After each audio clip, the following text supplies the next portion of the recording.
¿Qué tal? ¿Cómo están mis queridos hermanos y amigos? Bienvenidos nuevamente a esta serie, la cual le hemos titulado En esto creemos.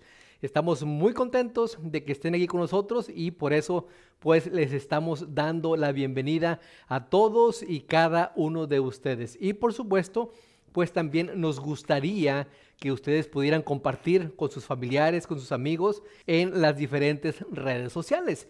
Y en esta ocasión pues ya vamos en el tema número 13. La semana pasada hablamos acerca de la iglesia y hoy vamos a tocar también un tema sumamente interesante, el cual es el remanente y su misión. ¿Quién es el remanente o qué es el remanente? ¿Cuál es la misión de ese remanente aquí en la tierra hoy en día? Pero antes de empezar les voy a invitar a que me acompañen a hacer una pequeña oración. Oremos. Padre, te agradecemos infinitamente por tu amor, por tu misericordia, por tus bondades. Y en esta ocasión, oh Padre, ante ti venimos a pedirte perdón por nuestros pecados, por nuestras faltas, y a pedirte, oh Padre, de tu Santo Espíritu, que toque nuestra mente, que toque nuestro corazón, que salgamos hoy, oh Padre, henchidos de tu palabra, que salgamos hoy, oh Padre, habiendo hecho una decisión que nos lleve a la vida eterna. Todo eso te lo pedimos no porque tengamos méritos, sino en la sangre preciosa de tu Hijo amado Cristo Jesús. Amén. Bueno, mis queridos hermanos y amigos, hoy es un tema muy interesante, como cada semana. Hoy vamos a hablar acerca de el remanente y su misión. Para eso, quiero que vayamos a la primera cita que traemos en esta ocasión, que se encuentra en el libro de Apocalipsis, capítulo 12 y versículo 17. Apocalipsis 12, 17. Y dice la palabra de Dios de la siguiente manera: entonces el dragón se llenó de ira contra la mujer y se fue a hacer guerra contra el resto. En unas versiones dice contra el remanente de la descendencia de ella, los que guardan los mandamientos de Dios y tienen el testimonio de Jesucristo. Aquí podemos ver varias cosas muy interesantes. El dragón haciéndole guerra al remanente, la descendencia de la mujer. Y si recordamos, la semana pasada estuvimos hablando y estuvimos diciendo que la Biblia habla también en forma figurada, y como hablamos de la iglesia, tocamos un tema o tocamos un texto muy interesante donde dice que la mujer es representación de la iglesia, o que la iglesia es representada como una mujer aquí en la palabra de Dios. Así es que cuando dice que el dragón, ya sabemos, la serpiente antigua que se llama Diablo y Satanás, hace guerra contra el remanente, contra lo que queda, contra la descendencia de ella, o sea, de la mujer. Pero ¿quiénes son ellos? Sigue diciendo, los que guardan los mandamientos de Dios y tienen el testimonio de Jesucristo. Yo creo que la primera parte de esta última parte no tiene pierde. Dice los que guardan los mandamientos de Dios. ¿Y cuáles son los mandamientos de Dios? Por supuesto, los 10 mandamientos, los que Él le entregó a Moisés allá en el monte Sinaí. Esa iglesia representada como remanente debe y tiene que guardar los mandamientos de Dios. Pero que también dice, y tienen el testimonio de Jesucristo. ¿Cuál es ese testimonio de Jesucristo? Bueno, la Biblia lo dice, mi querido hermano y amigo, y hoy lo vamos a ver. Hoy, si usted no sabía, hoy lo vamos a descubrir también. A simple vista o a simple lectura pudiéramos decir, bueno, el testimonio de Jesús fue el que vino y dio aquí en la tierra. Y pues él daba testimonio de su Padre, sanando, salvando a gente, devolviéndole la vista, predicando, ayudando a los demás, dándoles de comer, etc. Ese es el testimonio de Jesucristo. Pero la Biblia también habla de otro testimonio de Jesucristo, el cual vamos a ver, como les digo, y vamos a descubrirlo en esta ocasión. Y cuando hablamos de remanente, yo creo que la mayoría lo entiende, ¿verdad? Principalmente aquellas personas que han trabajado en la costura, en la confección de ropa, que cuando están utilizando una tela y ya les queda la última parte de esa tela, pero esa tela ya no les sirve para nada, le llaman remanente. No es que no les sirva para nada, sino que ya no les sirve, por ejemplo, para hacer una camisa, ya no les sirve para hacer un saco o un pantalón, pero eso, lo que sobra, lo que queda, le llaman remanente. Se le puede dar, por supuesto, otro uso. Ahora, mi querido hermano y amigo, tenemos aquí un problema. De todas las denominaciones que hay dentro del cristianismo, todas ellas dicen que son la iglesia verdadera. Todas ellas dicen que son el remanente de Jehová, que son el pueblo adquirido, que son el real sacerdocio. Pero, como lo acabamos de ver, aquí en Apocalipsis 12:17, dice que la iglesia verdadera es el remanente, es lo que queda, pero eso que queda es o son los que guardan los mandamientos de Dios y tienen la fe de Jesús. Ahora, vayamos al Antiguo Testamento y vamos a ver cómo es que este remanente tiene que ser o tenía que ser. Cómo es que el Antiguo Testamento menciona y da algunas características de este remanente. Para eso quiero que me acompañen al libro de Sofonías. Al libro de Sofonías está uno de los profetas menores y que es un poquito difícil de encontrar, pero si usted encuentra a Daniel, está algunos libros más adelante, Daniel, Oseas, Amós, Habacuc, Nahum, Miqueas, Jonás, y luego usted va a encontrar Sofonías. Sofonías, capítulo 3 y versículos 13, nos dice de la siguiente manera: el remanente, dice aquí en esta versión, de Israel, no hará injusticia ni dirá mentira, ni en boca de ellos se hallará lengua engañosa, porque ellos serán apacentados y dormirán y no habrá quien los atemorice. Mi querido hermano, esto es sumamente interesante y me gusta mucho porque dice que el remanente de Israel, nosotros somos el Israel espiritual. Una vez que el pueblo de Dios, al cual había sido llamado desde el principio, el pueblo de Israel, ellos se alejaron de Dios, Dios les llamaba y les llamaba y les llamaba y no hacían caso. Vino Cristo Jesús, quería Él juntarlos a todos, no hacían caso, incluso hasta hicieron planes para matarlo, hasta lo mataron, y a partir de la resurrección de Cristo Jesús, ya ellos fueron rechazados como pueblo. Ahora fue un llamado no solamente para ellos, a los que querían por supuesto obedecer, sino para todo el mundo. También los gentiles fueron parte de ese llamado ahora. Y hoy nosotros somos parte del pueblo de Dios. Ya no somos israelitas de nacimiento, como dice el apóstol Pablo. No es israelita el que nace, sino israelita el que acepta a Cristo Jesús. Y nosotros ahora somos parte de ese Israel. Y dice aquí que el remanente de Israel no hará injusticia ni dirá mentiras. ¿Cuántas veces? Y lo mencionamos la semana pasada. ¿Cuántas veces, mis queridos hermanos y amigos, por las injusticias que nos hacen dentro de la iglesia, dirigentes, pastores, predicadores, no sé cómo les llamen ustedes, por esas injusticias que ellos hacen, nos alejamos de la iglesia y ya no queremos saber nada más de ellos? Mi querido hermano y amigo, si le hacen una injusticia a usted, téngalo por seguro que esa iglesia no es la verdadera. Porque aquí lo dice, la injusticia dentro de ellos, dice, no debe haber ni injusticia, ni mentira, ni en su boca hallarse lengua engañosa.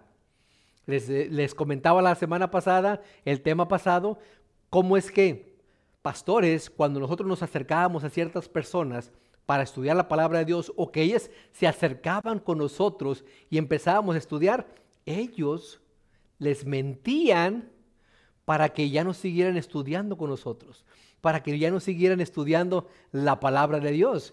Y tristemente esos pastores, no quiero dar un juicio aquí, pero esos pastores tristemente van en camino de perdición a menos de que ellos se arrepientan.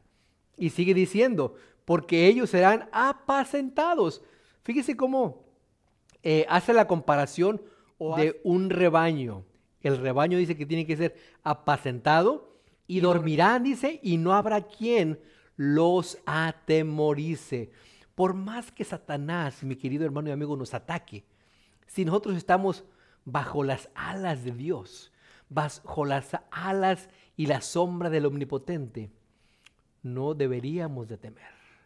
Caerán a tu lado 1000 y a tu otro lado 10,000, pero no temeré, porque tú estarás conmigo. Mi querido hermano y amigo, qué bueno sería que nosotros entendiéramos el mensaje que Dios quiere para nosotros. Si nosotros tenemos miedo, nos falta fe, nos falta esa confianza, nos falta ese deseo de seguir estudiando, de seguir alimentándonos y de tener esa confianza de que nuestro Dios es el que va a pelear por nosotros. Pero fíjense, sigamos en este estudio, vayamos y regresemos unos libros más atrás, 2 libros más atrás, al libro de Miqueas, y dice Miqueas capítulo 4 y versículo 6. Miqueas capítulo 4 y versículo 6. En aquel día, y el versículo 7 también, y en aquel día, dice Jehová, juntaré la que cojea, y hablando acerca de las ovejas, por supuesto, y recogeré la descarriada y a la que afligí, y pondré, dice el versículo 7, a la coja como remanente, y a la descarriada como nación robusta, y Jehová reinará sobre ellos en el monte de Sión, desde ahora y para siempre. Es sumamente interesante la primera parte, porque dice que Él va a juntar a la que cojea y a la descarriada y a la que aflige. Cuando habla la palabra de Dios acerca de la que cojea, no es de que tenga esta oveja una malformación, no es que esté coja, sino que por el andar en el camino, de tanto estar cansada, tal vez, o de tanto caminar, ya está muy cansada, tal vez tenga ampollas en sus patitas o en sus pies en esta ocasión, porque está hablando acerca de su pueblo, y dice que él va a juntar a esta, a la que cojea. ¿Cómo? Que a pesar de todo el camino que hemos andado, usted, mi querido hermano, y yo, no hemos cesado de seguir caminando para encontrarnos con nuestro Dios.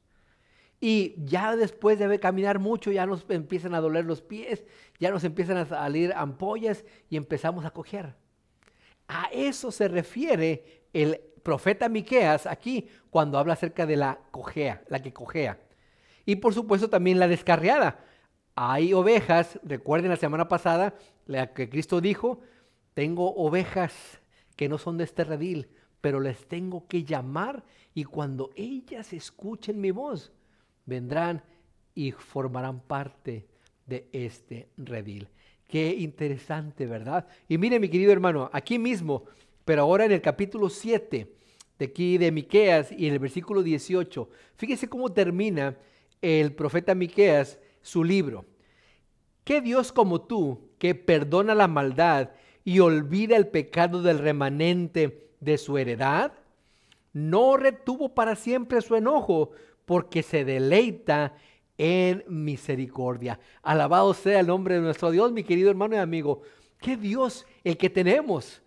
Que Él no es un Dios vengativo, no es un Dios rencoroso, sino que dice que Él no se va a acordar más de nuestros pecados. Pero ¿qué tenemos que hacer nosotros? Nosotros también tenemos parte. Tenemos que ir a Él y entregarle nuestros pecados, arrepentidos por lo que hemos hecho. Y Él va a tomar esos pecados, los va a cubrir con la sangre de Cristo Jesús. Y dice, no me acordaré de ellos más. Porque no retuvo para siempre su enojo, porque se deleita en la misericordia. Nuestro Dios es un Dios, mi querido hermano y amigo, misericordioso. Ahora, ¿será acaso que ser parte del remanente significa no pecar y ser perfecto? Por supuesto que no. ya lo acabamos de explicar, cómo esta oveja que va cojeando y que va cansada y que tal vez hasta muchas veces podemos ir renegando por lo que nos pase, pero continuamos en la caminata.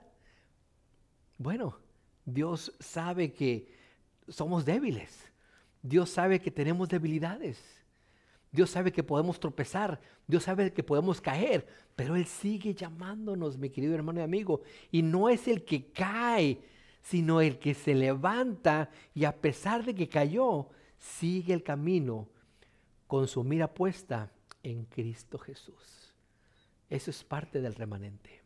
Eso es el remanente. Un pueblo obediente, un pueblo que escucha, un pueblo que tiene el testimonio de Cristo Jesús, que en su boca no hay engaño, en su boca no hay mentira, mi querido hermano y amigo. Ahora, ¿cuándo aparecerá o cuándo apareció el remanente? Porque han pasado muchos años. Ahora, miren, vayamos rápidamente al libro de Apocalipsis. Aquí el libro de Apocalipsis es un libro muy interesante porque en él encontramos al remanente, a ese pueblo que está en el último tiempo de este mundo y a este pueblo que tiene una misión aquí en este mundo, tiene un mensaje que predicar. Apocalipsis capítulo 12, versículo 6 y versículo 14. Fíjense lo que dice Apocalipsis 12, 6. Y la mujer, o sea la iglesia, huyó al desierto donde tiene lugar preparado por Dios para que allí la sustenten por 1260 días. Recordemos que el libro de Apocalipsis es un libro profético. ¿Cuándo fue que sucedió esto? Bueno, ahorita lo vamos a ver. Dice el versículo también 14, y le dieron a la mujer las 2 alas de la gran águila para que volase de delante de la serpiente al desierto, a su lugar donde es sustentada por un tiempo, tiempos y la mitad de un tiempo. También es muy interesante esto porque esto que vemos en el versículo 14 es lo mismo que habla en el versículo 6. Los 1260 días o años es lo mismo que tiempo, tiempos y la mitad de un tiempo. No tenemos ahorita, válgase la redundancia, el tiempo para explicar esto, pero seguramente en un tema más adelante lo vamos a explicar y le vamos a recordar este tema que tocamos hoy también. Entonces, dice aquí que por 1260 días. ¿Cuándo ocurrió esto? Bueno, a partir del año 538, cuando se dio una orden de persecución al pueblo de Dios, Dios envió a sus hijos, a sus ovejas al desierto para que éstas no fueran aniquiladas. Y fueron y estuvieron en el desierto sustentadas por Jehová por 1260 años o 1260 días, a lo que se le llama la era o la época oscura, cuando se perseguía a la iglesia. Ahora, si le sumamos nosotros esos 538, en el 538 más 1260, llegamos al año 1798.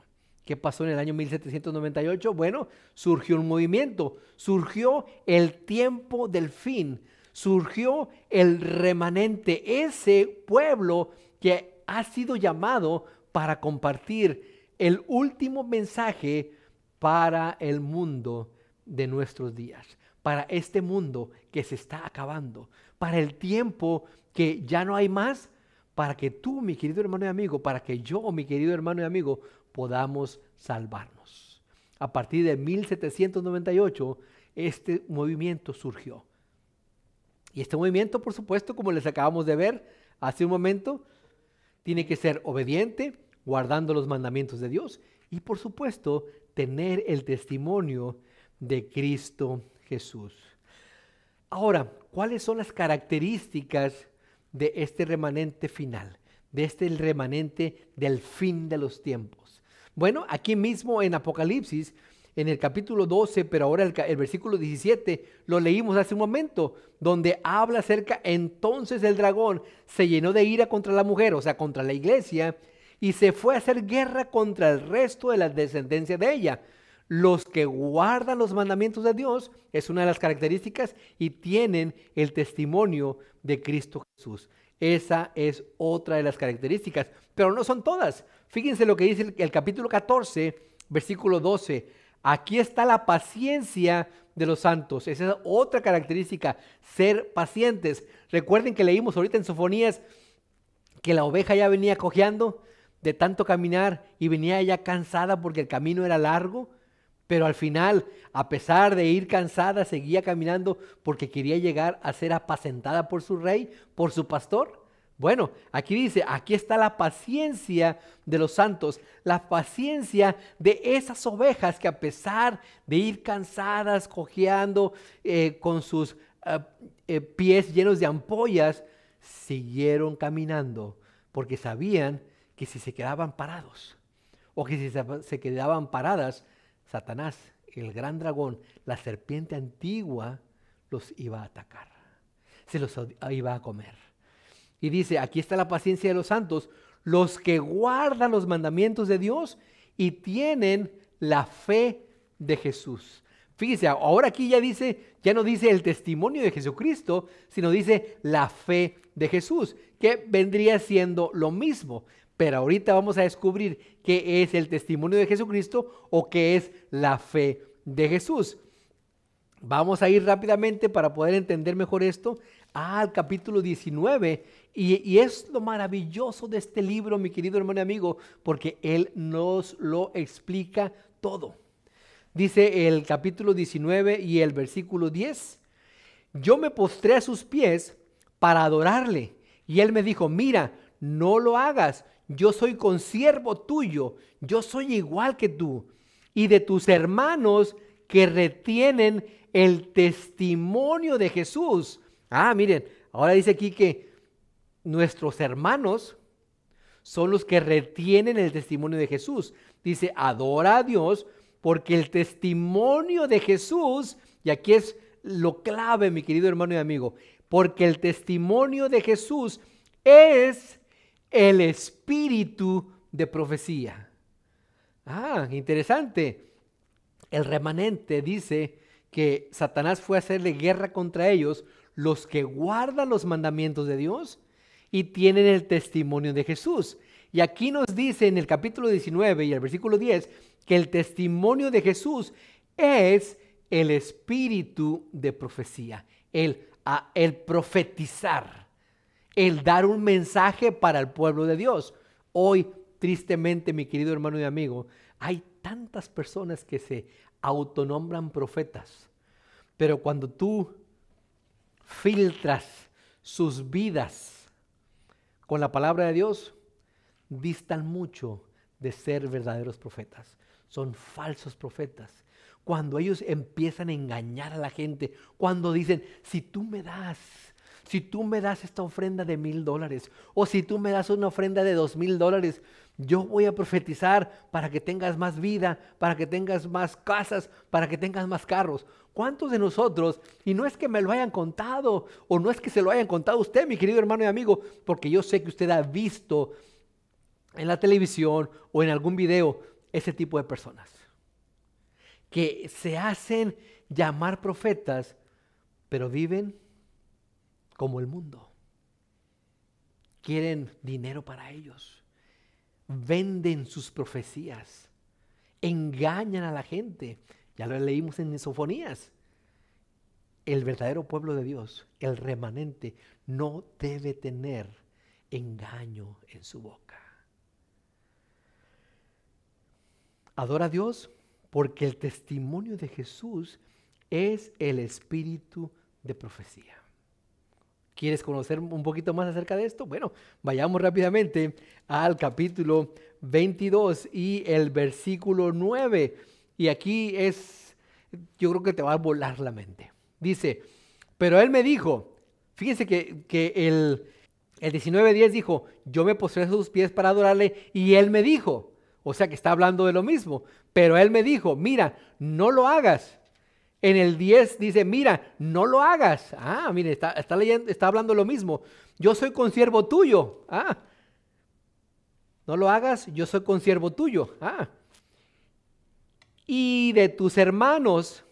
Pero fíjense cómo dice aquí en el capítulo 22, versículo 9, de tus hermanos los profetas. Miren nada más, el testimonio de Jesucristo o el testimonio de Jesús o la fe de Jesús es dar profecía, es tener el don profético.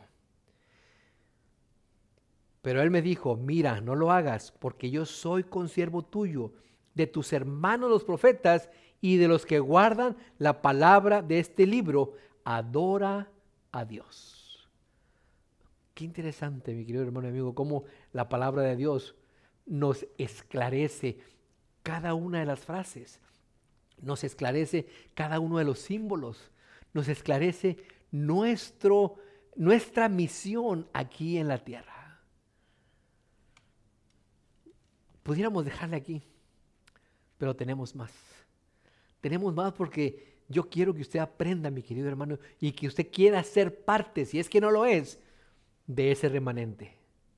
Y por supuesto, que pueda tener el testimonio de Jesucristo, que pueda tener la fe de Jesús, que pueda tener el espíritu de profecía, que usted pueda ser un profeta. Pero no esos profetas que se autonombran, porque los profetas, su misión era ir y dar un mensaje al pueblo de Dios, que lo recibía, por supuesto, a través de Dios. Dios le hablaba, le decía, ve y predícales, ve y diles, ve y amonéstalos. Pero el profeta tenía que tener también una vida recta, que en su boca no hubiera engaño. ¿Cuántos de nosotros pudiéramos decir que tenemos una vida recta y que en nuestra boca no hay engaño? ¿Cuántos de nosotros? ¿Cuántos de los que se autonombran profetas pueden decir que tienen una vida recta? Que obedecen los mandamientos de Dios, los 10, no 9, no 8, 10, incluyendo el sábado, por supuesto. Aquí hay una iglesia que se hace llamar la iglesia de la profecía. Pero cuando yo voy a la palabra de Dios y dice que la iglesia de la profecía son aquellos que guardan los mandamientos de Dios, y ellos se reúnen en un día el cual Dios no dejó para reunirse. A mí me dice que esa iglesia solamente le puso el nombre para atraer gente y para poder hacer dinero. La iglesia de la profecía, lo acabamos de ver aquí, son los que guardan los mandamientos de Dios. 10, no 9, no 8, 10. Y tienen la fe de Jesús. Dan el mensaje de amonestación a los demás. Dan el mensaje de llamamiento a los demás para que vengan a los pies de Cristo Jesús, para que vengan y formen parte de ese remanente. Ahora, mi querido hermano y amigo, ¿se puede rechazar a un profeta por el hecho de que aquí en la Santa Escritura no tenga él escrito algo? ¿Se puede rechazar a un profeta porque sus escritos o sus profecías no forman parte de la palabra de Dios? Bueno, miren, vayamos rápidamente al libro de Segunda de Samuel, capítulo 7 y versículo 2. Segunda de Samuel, capítulo 7 y versículo 2. Y vamos a ver algo muy interesante aquí en esta parte. Dijo el rey al profeta Natán. Miren, el profeta Natán. No hay ningún libro en la Biblia que se llame Natán, ¿verdad? No. No hay tampoco nada aquí en la Biblia donde diga estos fueron los escritos de Natán, ¿verdad? No. Mira, ahora yo habito en la casa de cedro y el arca de Dios está entre cortinas. Aquí menciona a un profeta que por supuesto era el profeta del pueblo de Dios, que lo escuchaban, que lo obedecían, que recibían algunos, otros no recibían el mensaje que traía de Dios, pero no por eso, no porque él no tuviera ningún escrito, se le rechazaba. Aquí está el ejemplo. ¿Quieren otro ejemplo? Vayamos rápidamente al libro de Primera de Samuel. Estábamos en el segundo libro de Samuel, ahora vayamos al primer libro de Samuel, capítulo 22 y versículo 5. Primera de Samuel, capítulo 22 y versículo 5. Pero el profeta Gad, miren, qué interesante. Este profeta tampoco escribió ningún libro. Tampoco hay nada escrito de él aquí en la Biblia. Mas podemos ver aquí nosotros que este profeta dijo a David: no te estés en este lugar fuerte, anda y vete a tierra de Judá.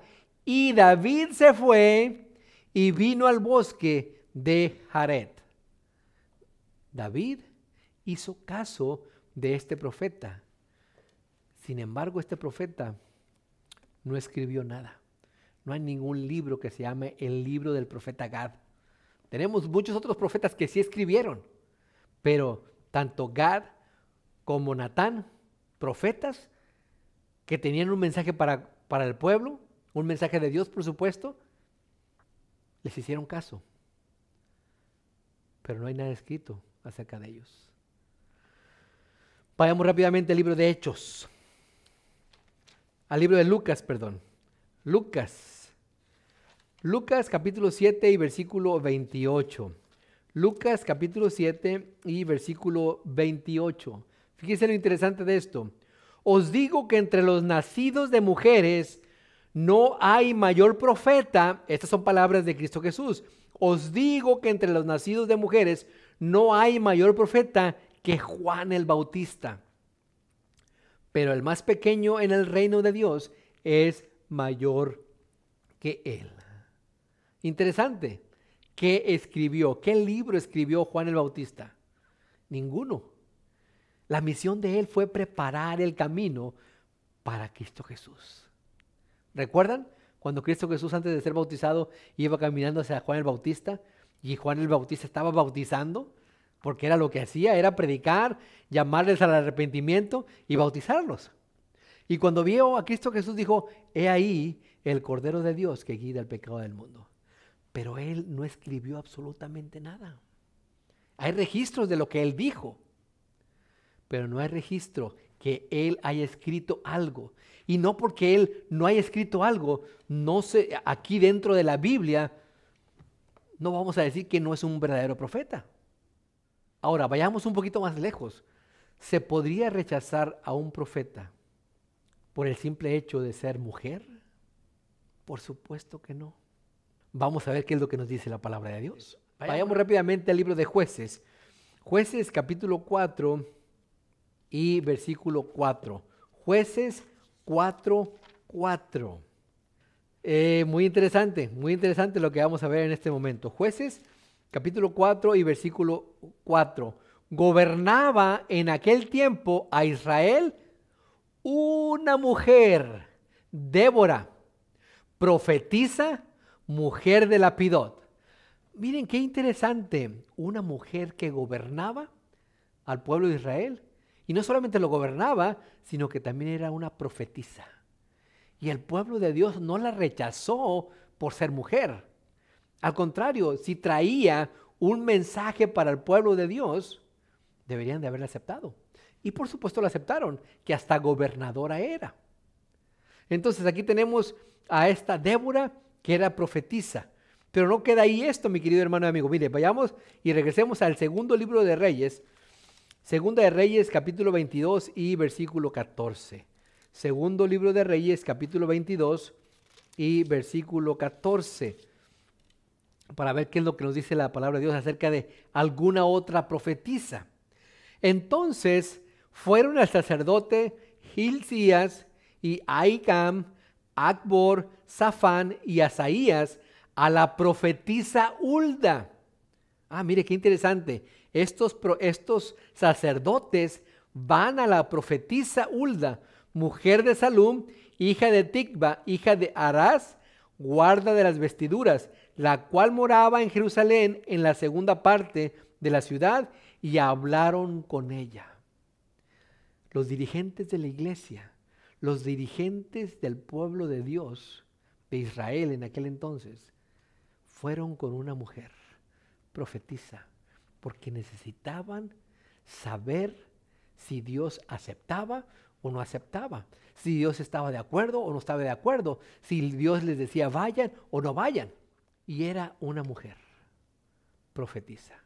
Ya tenemos a Débora y también tenemos aquí a Hulda. Vamos a ver otro ejemplo. Bueno, acompáñenme rápidamente al libro de Hechos.